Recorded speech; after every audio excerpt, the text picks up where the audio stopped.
प्यारे भाइयों बहनों, तो कैसे हैं आप लोग और कैसी चल रही है आपकी बोर्ड 2026 की तैयारी। मैं आशा और उम्मीद करता हूं कि मेरे सभी प्यारे भाई बहन स्वस्थ होंगे, मस्त होंगे और अपनी 2026 बोर्ड एग्जामिनेशन में व्यस्त होंगे। तो आपके बोर्ड एग्जामिनेशन में बिल्कुल कम दिन बचे हुए हैं और इस 10 से 15 दिन के अंदर आप हमारे वन शॉट स्टार्ट हो चुके हैं और वन शॉट की कड़ी में आज मैं लेके आ चुका हूं आपके लिए इंग्लिश का एक बेहतरीन चैप्टर। मतलब मैं आपको कराने वाला हूं आपको द लास्ट लेसन का कंप्लीट वन शॉट, उसके बाद आपको लॉस्ट स्प्रिंग का वन शॉट, उसके बाद मैं आपको डीप वाटर का वन शॉट कराऊंगा। मतलब 3 शॉट होने वाला है। आज की क्लास के अंदर आपको 3 चैप्टर का एक बिल्कुल रामबाण साबित करने को मिलेगा। आज की क्लास के अंदर जो क्वेश्चन मैं आपको कराऊंगा वो सारे क्वेश्चन आपके बोर्ड में एक एक क्वेश्चन एग्जैक्ट क्वेश्चन आपको दिखाई पड़ेंगे, 100% मिलेंगे। और आपको बिल्कुल वही क्वेश्चन मैंने लिए हैं जो सबसे मोस्ट इंपॉर्टेंट हैं, जो सबसे ज्यादा एग्जाम में आ सकते हैं। आपके लिए मैंने केवल वही चैप्टर में से छांट कर क्वेश्चन लिए हैं। तो द लास्ट लेसन आज हम देखेंगे, उसके बाद हम लॉस्ट स्प्रिंग देखेंगे, डीप वाटर देखेंगे और मजे से आपको इंग्लिश टू हिंदी भी सिखाएंगे। भाई ये आपने सुना होगा कि भाई सबको इंग्लिश के क्वेश्चन आंसर लिख के आता है, इंग्लिश में लिख के आता है, आप उसको याद नहीं कर पाते हो। तो याद मैं कराऊंगा, किस तरीके से कराऊंगा वो मैं समझाऊंगा। एक एक आंसर होगा, उसकी हिंदी आपको समझाऊंगा, एक एक शब्द की हिंदी। तो क्या आप बिल्कुल रेडी हैं और कॉपी पे लेकर आप लोग बैठना, सारे क्वेश्चंस को नोट डाउन या स्क्रीनशॉट कर लेना। देखिए आज कहूं आपका फर्स्ट नंबर क्वेश्चन आपकी स्क्रीन के सामने। आप बिल्कुल सरसरी निगाहों से क्वेश्चन को देखना और इस तरीके से अपने निगाहों में इसको बसा लेना, स्क्रीनशॉट मार लेना, क्योंकि ये क्वेश्चन आपके एग्जाम में 100% गारंटी के साथ आएंगे। और मैं आपको क्वेश्चन के साथ इंग्लिश और उसकी हिंदी भी बताऊंगा। भाई क्यों बताऊंगा? इससे आपको फायदा रहेगा क्वेश्चन को याद करने में। सबसे बड़ी समस्या आपके साथ आती थी कि भैया क्वेश्चन पढ़ तो लेते हैं लेकिन क्वेश्चन याद नहीं होता। तो याद करने के लिए मैं इसको क्वेश्चन की हिंदी भी लिख के लाया हूं ताकि आपको क्वेश्चन याद हो जाए। प्रश्न हमसे क्या बोल रहा है कि why did friends not want to go to school that day. जो फ्रेंड्स है, जो हम द लास्ट लेसन चैप्टर पढ़ते हैं, उसमें एक लड़का होता है फ्रेंड्स उस दिन स्कूल क्यों नहीं जा रहा था, उसको ऐसी क्या चीजें उसको रोक रही थी स्कूल जाने से, उसका आंसर हमें यहां पर देना है। तो आंसर बहुत आराम से हम लोग बहुत पोलाइटली आंसर दे पाएंगे। क्या आंसर होगा उसको देख लेते हैं आंसर को एक बार हम लोग मजे से कि Franz did not want to go to school that day. Franz नहीं जाना चाहता था स्कूल उस दिन। क्यों स्कूल नहीं जाना था? बिकॉज मतलब क्योंकि। जो फ्रेंड है वो उस दिन स्कूल नहीं जाना चाहता था। बिकॉज का मतलब क्योंकि। He feared a scolding as he has not prepared his lesson. He feared मतलब उसको डर लग रहा था, आ स्कॉल्डिंग डांट पड़ेगी।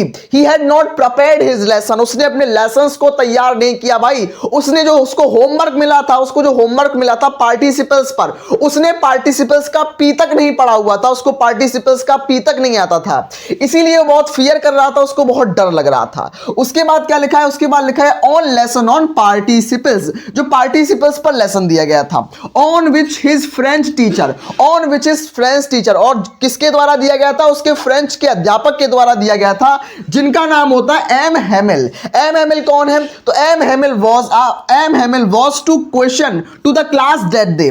तो एम हेमिल जो उसके फ्रेंच टीचर हैं वो पूरी क्लास से पार्टिसिपल्स के ऊपर क्वेश्चन पूछेंगे, लेकिन जो फ्रेंच है, फ्रेंच को पार्टिसिपल्स का पी तक नहीं आता है भाई, तो इसलिए वो स्कूल नहीं जाना चाहता। क्वेश्चन ये बोल रहा है। उसके बाद क्या है? Beside the warms bright weather, और जो जहां पर ये रहता है वहां पर बेसिकली क्या होता है? ठंड पड़ती रहती है। लेकिन जब ठंड पड़ती है, कभी कभी मौसम जो होता है वो गर्म होता है, चमकीला होता है, तो वो उसको बहुत अट्रैक्ट करता है, ताकि वो उसको लगता है कि मैं यही खेलूं कूदूं, स्कूल ना जाऊं। बहुत मौसम जो था वो बहुत वार्म था, बहुत ब्राइट था, वेदर मौसम बहुत वार्म और ब्राइट था। उसके बाद the chirping of the birds, जो चिड़िया थी वो बहुत चहचहा रही थी। And the site of matchings and the sight of the marching of Prussian soldiers also tempted friends to stay away from the school। और जो प्रूसियन सोल्जर्स थे वो ड्रिलिंग कर रहे थे, जो प्रूसियन सोल्जर्स थे वो एक्सरसाइज कर रहे थे। अब फ्रेंच उन सबको देखता है और लगता है कि काश मैं भी यही सब कुछ देखता रहूं, स्कूल ना मेरे को जाना पड़े। तो ये सब चीजें फ्रेंच को अट्रैक्ट कर रही थी, स्कूल जाने से रोक रही थी।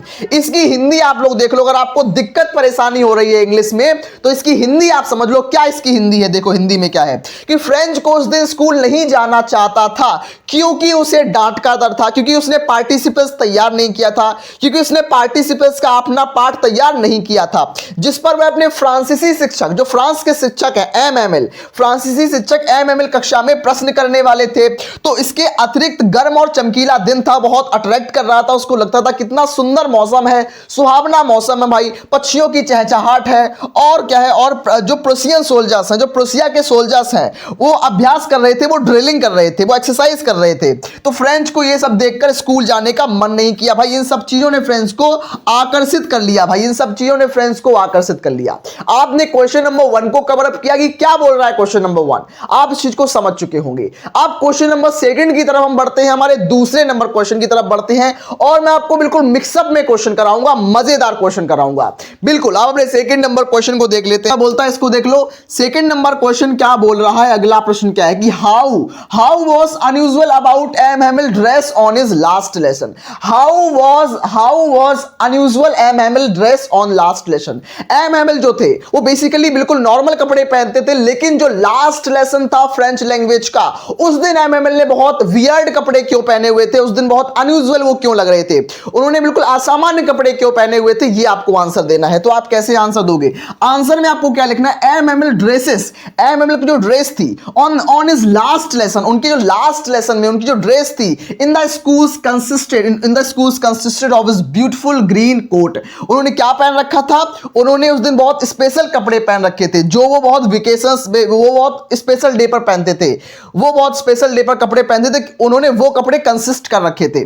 ब्यूटीफुल ग्रीन कोट पहन रखा था, उसके बाद उन्होंने फ्रिल्ड शर्ट पहन रखी थी, and little black silk cap उन्होंने लगा रखी थी ऊपर, एंड ऑल एम्ब्रॉयडर्ड, और पूरे कपड़ों में कढ़ाई, उनके ऊपर कढ़ाई करी हुई थी पूरे कपड़ों में, and that he never wore except on inspections and prize day. और ये सब वो कभी बेसिकली से नहीं पहनते, वो जब पहनते हैं जब कोई इंस्पेक्शन होता है या जब भी कोई प्राइज डे होता है, तभी वो ये सब चीजें कपड़े पहनते हैं, उनके फेवरेट कपड़े वो पहन के रखे थे उस दिन। तो ये बहुत अनयूजुअल लगा, फ्रेंड्स को देखकर ये अनयूजुअल लगा कि आज हमारे जो टीचर हैं उन्होंने ये अपने पसंदीदा कपड़े क्यों पहन रखे, तो ये बिल्कुल अनयूजुअल लगा। क्वेश्चन क्या बोल रहा है कि अनयूजुअल एमएमएल को क्या लगा उनकी ड्रेस में, तो इन्होंने क्या किया था, इन्होंने ब्यूटीफुल ग्रीन कोट पहन रखा था, फ्रिल्ड शर्ट पहन रखी थी, और क्या था, सिल्क की कैप पहन रखी थी, जो कि पूरी ऑल एम्ब्रॉयडर्ड और पूरी कढ़ाई उसमें करी हुई थी। ये सब आपको याद रखना है। इसकी हिंदी देख लो, हिंदी में क्या है भाई कि स्कूल के अंतिम दिन में एमएमएल की ड्रेस में उनका खूबसूरत हरे रंग का जो कोट है, उसके झालर लगी कमीज है, और काले रंग की जो छोटी सी रेशमी टोपी शामिल थी, सभी पर कढ़ाई की हुई थी भाई, कढ़ाई पूरे में थी, पूरी एम्ब्रॉयडर्ड थी, और जिन्हें वह बिल्कुल निरीक्षण अथवा पुरस्कार के समय अतिरिक्त कभी नहीं पहनते थे भाई। वो हमेशा बड़े, जो कोई उनके लिए बहुत स्पेशल डे था, हमेशा वो स्पेशल डे पर इन चीजों को पहनते थे। तो ये 2 क्वेश्चन ऐसे हैं चैप्टर 1 के जो हमेशा हर साल आते हैं, और इस साल भी आने के पूरे चांसेस हैं। तो आप बिल्कुल रेडी रहना, इन दोनों क्वेश्चन को तैयार करते रहना, और भी इस चैप्टर के जो भी क्वेश्चन होंगे हम आने वाली क्लासेस के अंदर उनको भी रिवाइज करते रहेंगे।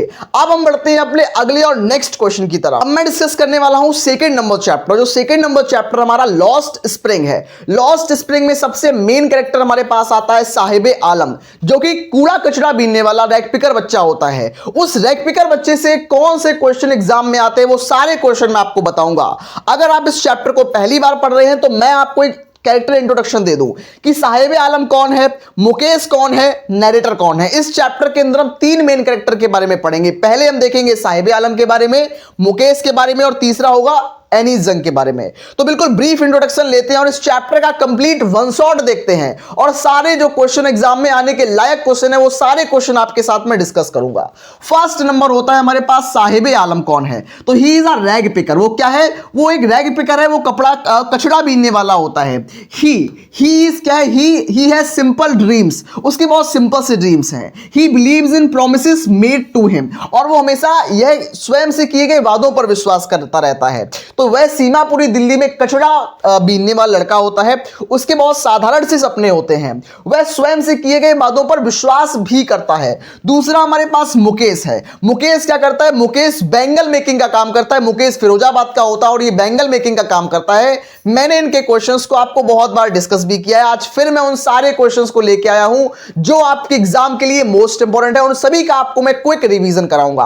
और इस चैप्टर की नरेटर कौन है, वो है एनीस जंग। तो सभी के बारे में बिल्कुल वन बाय वन हम लोग डिस्कस करने वाले हैं, तो बिल्कुल रेडी रहना इस चीज के लिए। आइए हम क्वेश्चन पर चलते हैं, हमारे क्वेश्चन को देख लेते हैं। हमारा फर्स्ट नंबर क्वेश्चन क्या बोलता है, हमारा पहला नंबर प्रश्न। हमारा पहला नंबर प्रश्न क्या है कि class 12 lost spring one shot देखने वाले हैं 2026 के हिसाब से। इसमें क्या है भैया, पहला नंबर क्वेश्चन क्या है लॉस्ट स्प्रिंग का, कि what does Sahib look for in the garbage. जो साहिब आलम है, वो साहिब आलम का मतलब साहिब बोल दिया, साहिब जो है लुक का मतलब देखता है, इन द गार्बेज, गार्बेज का मतलब कूड़ादान या कचरादान होता है ना, कूड़ादान होता है, कूड़ेदान में सब लोग कूड़ा डालते हैं, तो उसी कूड़ेदान में साहिब क्या देखता है, लुक मतलब देखना, तो साहिब आलम उस कूड़ेदान में क्या देखता है, क्या ढूंढता रहता है उसके अंदर, बस हमें यह बताना है। तो आंसर में आपको क्या लिखना है कि इन दिस गार्बेज, इस कूड़ेदान में, इस कचड़ेदान में, in this garbage dumps Saheb looks are useful items, Saheb बहुत यूजफुल आइटम्स को, साहिब यूजफुल आइटम्स को ढूंढता है ताकि वो उनमें से यूजफुल आइटम को निकाल पाए और बाजार में जाकर उनको बेच पाए, ताकि वो अपना खाना ले पाए, सोर्स ऑफ सर्वाइवल कर पाए।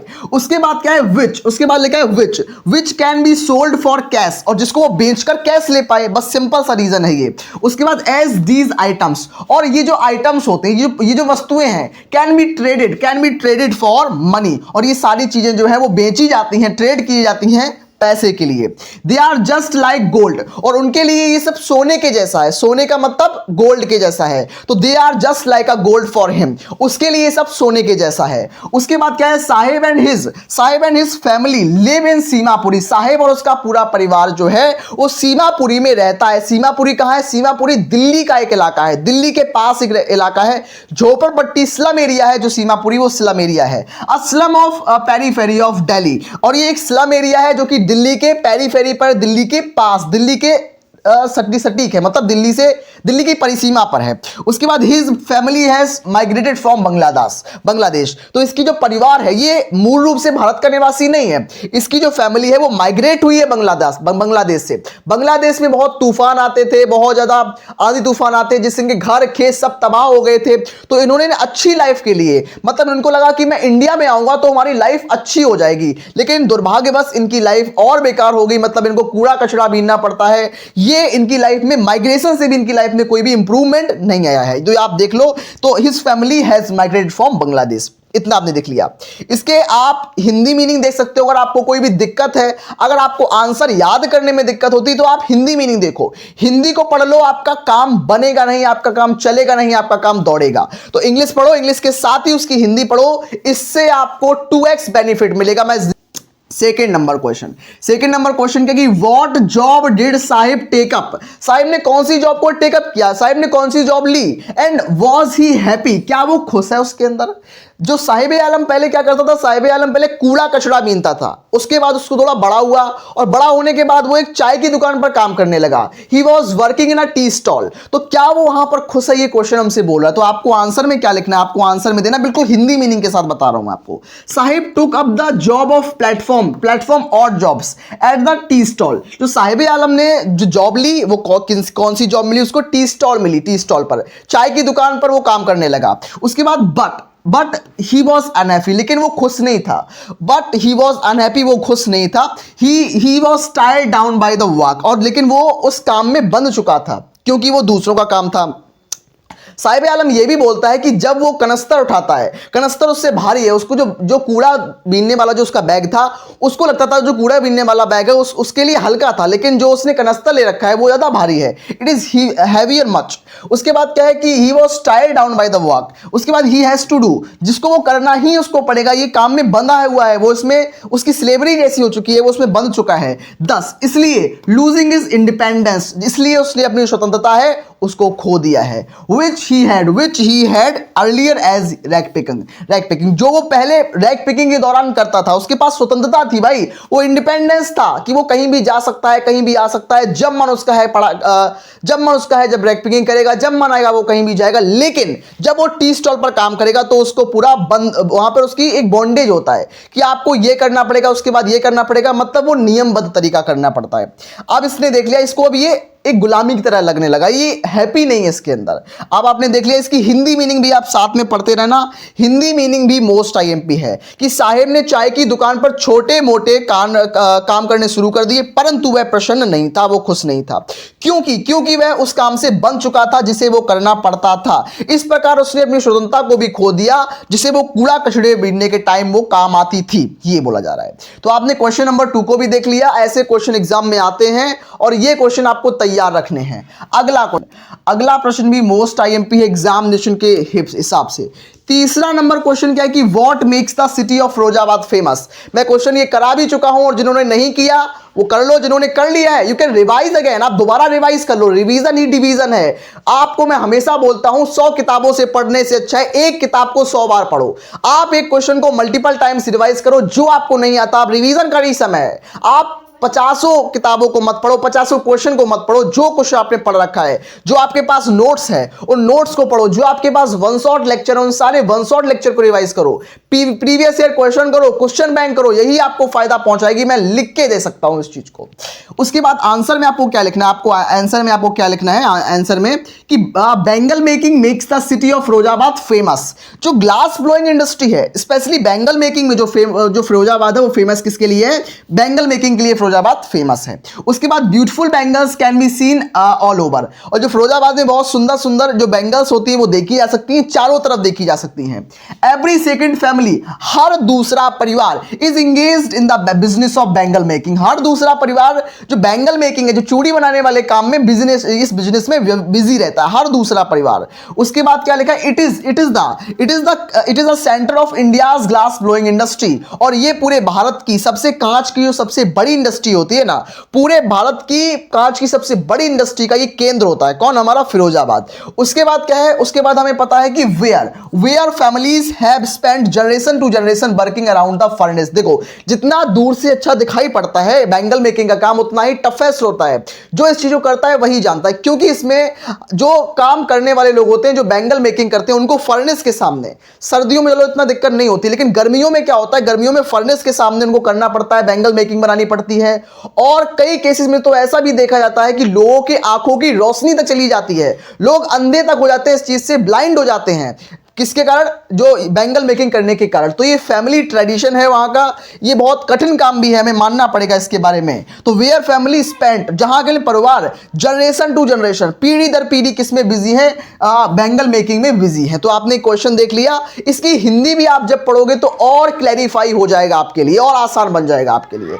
लेते हैं अपना अगला क्वेश्चन, तब तक के लिए आप इसको स्क्रीनशॉट ले लो या कुछ भी कर लो, आप अपना नोट डाउन भी कर सकते हो, स्क्रीनशॉट भी ले सकते हो, कोई इशू नहीं है इसके अंदर। 4th नंबर क्वेश्चन, हमारा अगला नंबर क्वेश्चन क्या बोल रहा है कि describe the irony of Sahib Alam name. बिल्कुल सही बात है। जो साहिब आलम क्या था, साहिब आलम यहां पर रैग पिकिंग करता है, कूड़ा कचड़ा बीनने वाला एक बेसहारा लड़का है। लेकिन साहिब आलम का अगर हम शाब्दिक अर्थ निकाले तो क्या होता है, लॉर्ड ऑफ यूनिवर्स, मतलब ब्रह्मांड का स्वामी इसका मतलब होता है। आयरनी इसमें क्या है कि एक्चुअल में साहिब आलम का मतलब होता है लॉर्ड ऑफ यूनिवर्स, पूरे ब्रह्मांड का स्वामी, किंग तरीके का होता है। लेकिन उसके बजाय जो साहिब आलम है वो क्या है, वो एक रैग पिकर, एक बैगर है। तो दोनों के बीच में बहुत अंतर है, दोनों के बीच में बहुत आयरनी है। उस आयरनी को हमें यहां पर डिस्क्राइब करना है, वो बीच में क्या आयरनी है उसको ही हमें यहां पर डिस्क्राइब करना है। Describe the irony in Sahib Alam names. उसमें आंसर में क्या लिखना है कि Sahib is poor rag picker, जो साहिब आलम है वो एक गरीब कूड़ा बीनने वाला है। हु लिव्स इन सीमापुरी, जो कि सीमापुरी में रहता है। His full name is Sahib Alam, जिसका अर्थ होता है lord of universe, which means that the lord of the universe, पूरे ब्रह्मांड का स्वामी इसका अर्थ होता है। लेकिन एक्चुअल में बेचारे के पास खाने तक के पैसे नहीं है, he is doing lots of hard work, तो इसमें इसका उल्टा बैठ रहा है। तो यही इसमें आयरनी होती है। उसके बाद क्या है, the irony lies in the meaning in his name itself, उनके नाम में ही उसमें आयरनी है। According to his name he should be king and enjoy all the luxurious life. इसके नाम के हिसाब से इसके पास ये किंग होना चाहिए, इसके पास बहुत लग्जरियस लाइफ होनी चाहिए, बट एक्चुअल में नहीं है उसके पास, यही इसके नाम में आयरनी है। But unfortunately he has a bare foot, लेकिन दुर्भाग्यवश उसके पास जूते चप्पल पहनने तक को नहीं है। रैग पिकिंग करता है भाई, who lakhs of even the basic necessities, और वो बिल्कुल जो बिल्कुल जरूरी सामान होते हैं, जो बेसिक नेसेसिटीज होती है, यानी कि दवाई हो गई, दाल चावल आटा सब्जी रोटी होगी, ये बेसिक नेसेसिटीज को भी वो फुलफिल नहीं कर पाता, जो हमारा साहिब आलम है। तो यही इसके नाम में आयरनी है, यही इसने नाम में व्यंग्यता है। बिल्कुल सिंपल वे मैंने इसको डिस्क्राइब किया। आप इसकी हिंदी देख सकते हो, यहाँ पर नहीं दी गई, लेकिन फिर भी मैंने हिंदी को बहुत अच्छे से एक्सप्लेन किया है, वर्ड टू वर्ड आपको समझाया है। मैं उम्मीद करता हूं कि 4 क्वेश्चन आपको बिल्कुल दिमाग में फिट हो गए होंगे। नेक्स्ट क्वेश्चन मेरे प्यारे भाई बहन, अगला प्रश्न क्या बोलता है, हमारा नेक्स्ट क्वेश्चन क्या बोलता है, why did Sahib parents leave Bangladesh. जो साहिब आलम के पेरेंट्स हैं उन्होंने बांग्लादेश को छोड़ क्यों दिया भाई। जो साहिब आलम है he is migrated from Bangladesh. वो इंडिया में क्यों आया, क्योंकि इंडिया में उसको लगता था कि मैं अच्छे बिजनेसेस डालूंगा, हम अपनी लाइफ को थोड़ा इंप्रूवमेंट करेंगे, लेकिन उसने बांग्लादेश को क्यों छोड़ा, यही हमें कारण बताना है इसके अंदर। तो रीजन में आपको क्या लिखना है कि once Saheb parents lived in Bangladesh. जब साहिब के परिवार वाले जो थे वो बांग्लादेश में रहते थे। बांग्लादेश कहाँ है, एडमिस्ट, इसका घर कहाँ था, एडमिस्ट ग्रीन फील्ड्स ऑफ ढाका। इसका जो घर था वो जहां रहता था वो एडमिस्ट मतलब बीच में ग्रीन फील्ड्स में रहता था। उसके बाद क्या, देयर वाज मैनी स्टॉर्म्स, वहां पर बहुत सारे स्टॉर्म्स का मतलब तूफान आते थे, and swept away there fields, और जो इसके घर को, जो इसके खेतों को बिल्कुल तबाह कर देते थे भाई, स्वेप्ट कर देते थे। उसके बाद that's why they migrated to the Delhi, और इसलिए वो दिल्ली में आ गए, क्योंकि वहां उनको जब उनका खेती खत्म हो जाएगा, उनका घर ही टूट जाएंगे, तो वहां वो रह कैसे सकते हैं भाई, इसलिए they are migrated from Bangladesh to Delhi and settle down in Seemapuri, और वो लोग सारे लोग सीमापुरी में सेटल हो गए। And looking for an occupation, और ये सारे लोग किसके लिए, और ये सारे लोग व्यवसाय के लिए देखने लगे, सारे लोग लुकिंग फॉर ऑक्यूपेशन, व्यवसाय के लिए आसपास ये लोग देखने लगे, यही इसका पीछे का कारण है। अब इसकी हिंदी आप लोग समझ लो ताकि और आपको फायदा मिल सके, कि पहले साहिब आलम के माता पिता जो थे वो बांग्लादेश में रहते थे, बांग्लादेश के ग्रीन एडमिस्ट में वो स्थित थे, हरे भरे खेतों में थे, वहां तूफान आए, उनके घर और खेतों को नष्ट कर दिया गया, और वो लोग दिल्ली आ गए इसलिए, और कहा किस लिए, occupation, they are find the occupation, वो वहां पर क्यों आए, क्योंकि वो खोजना चाहते थे क्या, रोजगार। तो अब हम डिस्कस करने वाले हैं हमारा अगला चैप्टर, जो कि होने वाला है डीप वाटर का कंप्लीट वन शॉट देखने वाले हैं। विलियम डगलस इसके राइटर हैं। तो सबसे पहला चैप्टर कौन था हमारा, the last lesson, who is the writer, Alfonso डॉडेट। First chapter the last lesson, उसके राइटर कौन है, अल्फोंसो डॉडेट है। सेकंड चैप्टर जो हमारा था वो था लॉस्ट स्प्रिंग, इसकी राइटर कौन है, एनी जंग। कौन है, एनी जंग। तीसरा चैप्टर जो हमारा है वो है डीप वाटर, इसके राइटर कौन है, हमारे पास डीप वाटर राइटर है विलियम डगलस। क्या है, विलियम डगलस। और विलियम डगलस ने अपनी ऑटोबायोग्राफी है ये उनकी क्या है, उनकी आत्म कहानी है। जब वो छोटे थे तो उनको पानी से बहुत डर लगता था, उन्होंने किस तरीके से अपने डर को दूर किया, उन्होंने किस तरीके से अपने डर पर जीत हासिल की, how he overcome his fear, उन्होंने अपने डर पर कैसे जीत हासिल की, उसके बारे में हम लोग इस चैप्टर के अंदर डिस्कस करने वाले हैं। सबसे पहले चैप्टर के क्वेश्चन आंसर कराने से पहले मैं आपको इस चैप्टर में कैरेक्टर इंट्रोडक्शन दे दूं। कैरेक्टर इंट्रोडक्शन में क्या है, सबसे मेन कैरेक्टर इसमें यही है हमारे William Douglas ji. He is a child got afraid from the water due to the frightened incidents in the childhood. इसका मतलब क्या, मैं आपको एक शब्द की हिंदी बता दूं। ही एज अ चाइल्ड, जब वो एक चाइल्ड थे, गॉट अफ्रेड ऑफ वाटर, वो पानी से बिल्कुल डर गए, due to the two frightening incidents. किसके दौरान, ड्यू का मतलब दौरान, टू फ्राइटनिंग इंसिडेंट्स का मतलब दो, फ्राइटन का मतलब डरावनी या फिर भयानक, इंसिडेंट्स का मतलब दो घटनाएं। जब वो बचपन में थे उनके बचपन में दो डरावनी घटनाएं हुई जिनसे वो डर गए, किससे, पानी का उनके अंदर फियर पैदा हो गया। But later on overcome his fear and स्वे डिटर्मिनेशन एंड विल पावर। इन्होंने अपने जीवन काल में उस फियर पर, उस पानी के डर पर इन्होंने ओवरकम किया, जीत हासिल की। और कैसे की, अपनी डिटर्मिनेशन से, अपनी दृढ़ इच्छा शक्ति से, और अपनी विल पावर से, अपनी इच्छा शक्ति से। सिंपल वे में हम लोग देखने वाले हैं, इस चैप्टर में डिस्कस करेंगे हमारे विलियम डगलस के चैप्टर को। हमारे भाई बहन आइए इस क्वेश्चन को हम लोग डिस्कस कर लेते हैं। हमारा फर्स्ट नंबर क्वेश्चन क्या बोल रहा है, डीप वाटर चैप्टर का। इस चैप्टर में पहला क्वेश्चन क्या बोल रहा है कि what factors made the Douglas decide to favour of YMCA pool. देखो YMCA पूल में इन्होंने क्यों आए, क्योंकि इनको रिवर में जाने से, जो याकिमा रिवर थी इनके घर के पास में ही रहती थी याकिमा रिवर, लेकिन याकिमा रिवर में ये क्यों नहीं गए डायरेक्ट, ये YMCA पूल में क्यों आए। और YMCA पूल का फुल फॉर्म क्या होता है, young man Christian association. YMCA का फुल फॉर्म क्या होता है, यंग मैन क्रिश्चियन एसोसिएशन, याद रखना। अब इसमें बताना है आपको कि विलियम डगलस ने YMCA पूल क्यों चुना। आंसर सुनो इसका क्या होता है कि Douglas mother recommended that he should learn swimming at the YMCA pool because it was safe है, it was only 2 and 3 feet deep at the shallow ends and with the gradual drops of 9 feet at the other ends। इसका मतलब क्या है, जब आप swimming pool में जाते हो तो एकदम से वो गहरा नहीं होता भाई, वो इस तरीके से गहरा होता है, इस तरीके से गहरा होता है। एक तरफ वो होता है वो सॉलो होता है, एक तरफ वो डीप होता है। एकदम से गहरा नहीं होता भाई, क्योंकि छोटे बच्चे भी नहा लें। जहां वो सॉलो है वहां पर वो 2 से 3 फीट गहरा है, और जहां पर वो बहुत डीप है वहां पर वो 9 फीट गहरा है, 9 फीट गहरा है। ये आपको याद रखना, ये बहुत रिमेंबर करने वाला पॉइंट है। क्या लिखा है कि डगलस की जो मदर थी उन्होंने रिकमेंड किया कि वाईएमसीए पूल में आप जाओ, क्योंकि आप सीधे नदी में जाओगे, नदी तो भाई गहरी हो सकती है कहीं भी, तो आप वाईएमसीए पूल को चूज करो क्योंकि ये आपके लिए सेफ रहेगा। बीइंग 2 and 3 फीट गहरा है और सैलो एंड पर, और जो बहुत ग्रेजुअल एंड है उसमें वो 9 फीट गहरा है। भाई 9 फीट ज्यादा नहीं होता है, लेकिन छोटे बच्चे के लिए ज्यादा ही है। एट द अदर एंड, उसके बाद क्या लिखा है, in contrast the Yakima river was quit deep, वो बहुत गहरी है। And several cases of drowning into the heart being reported, और बहुत सारे केसेस भी आए हैं कि बहुत सारे लोगों की मौत भी हो गई है याकिमा रिवर में डूबकर। ड्राउंड का मतलब होता है डूबना, तो बहुत से लोग ड्राउंड हो चुके हैं याकिमा रिवर के अंदर। ये केसेस भी बहुत सारे आ चुके हैं। कहां पर? हमारे वाईएमसीए पूल में तो कोई ऐसा केस नहीं आया, लेकिन याकिमा रिवर से बहुत से लोगों की ड्राउंड के कारण बहुत से लोगों की डेथ भी हो चुकी है। तो ये आपको बताया जा रहा है। इसकी हिंदी आप देख सकते हो, प्योरिटी आपको मिल रही है देखने को। आप देख सकते हो कि डगलस की मां ने सलाह दी कि उन्हें वाईएमसीए पूल में तैराकी सीखनी चाहिए, क्योंकि वो गहरा है नहीं है भाई, सेफ है, क्योंकि वह असुरक्षित था। वो एक छोर से 9 फीट था और छोटे वाले छोर से 2 से 3 फीट था, उसके 2 से 3 फीट गहरा था। इसके विपरीत जो याकिमा नदी है वो काफी गहरी है और अनेक डूबने के मामले भी सामने आए हैं, क्योंकि बहुत से लोग इसमें डूब भी चुके हैं याकिमा रिवर के अंदर। नेक्स्ट हमारा सेकंड नंबर क्वेश्चन क्या बोलता है, अगला प्रश्न क्या है? सेकंड नंबर प्रश्न हम देखने वाले हैं कि when Douglas realised that he was sinking how did he plan to save himself. अब जब वो वाईएमसीए पूल में आए, वाईएमसीए पूल में एक बुली लड़का था, ये बुली बहुत मस्कुलर लड़का था। उसने क्या किया, उसने विलियम डगलस को उठाकर पानी में फेंक दिया। But that the time William Douglas को तैरना नहीं आता था। They are drowned in the water, वो पानी में डूबने लगे। तब क्या हुआ, तब उन्होंने कैसे अपने आप को सेव किया? In that time how he save himself, उन्होंने अपने आप को कैसे बचाई, ये हमें बताना है। आंसर में आपको क्या लिखना है, मैं बहुत मजे से आंसर आपको बताऊंगा ताकि आप एग्जाम में इस आंसर को लिख के आ पाए। क्या लिखना है आपको? व्हेन डगलस रियलाइज्ड, जब डगलस को लगा, जब विलियम डगलस को रियलाइज हुआ, उनको आभास हुआ that he was sinking into the death, he was sinking, वो डूबने लगे हैं।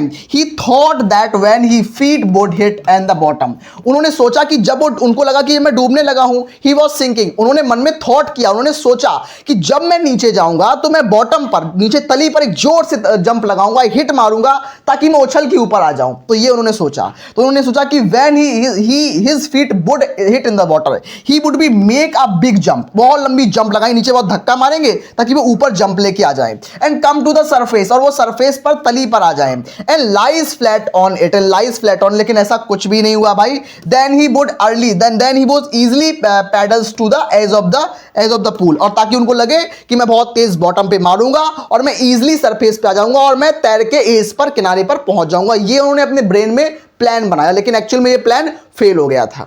तो हम इसकी हिंदी भी आप देख सकते हो, आपको बहुत आराम से मिल जाएगी कि जब डगलस को लगा कि वे डूब रहे हैं तो उन्होंने सोचा कि वे अपने पैर को, तली को नीचे छुड़ाएंगे ताकि एक लंबी छलांग, एक जंप मार पाएं और सतह पर वापस आ जाएं, ताकि वो सपाट लेट जाएंगे, ताकि वो सरफेस पर सपेट हो जाएंगे और आसानी से किनारे तक पहुंच पाएंगे। आसानी से वो तैरकर, थोड़ी बहुत स्विमिंग उनको आती थी, और पहुंच जाएंगे।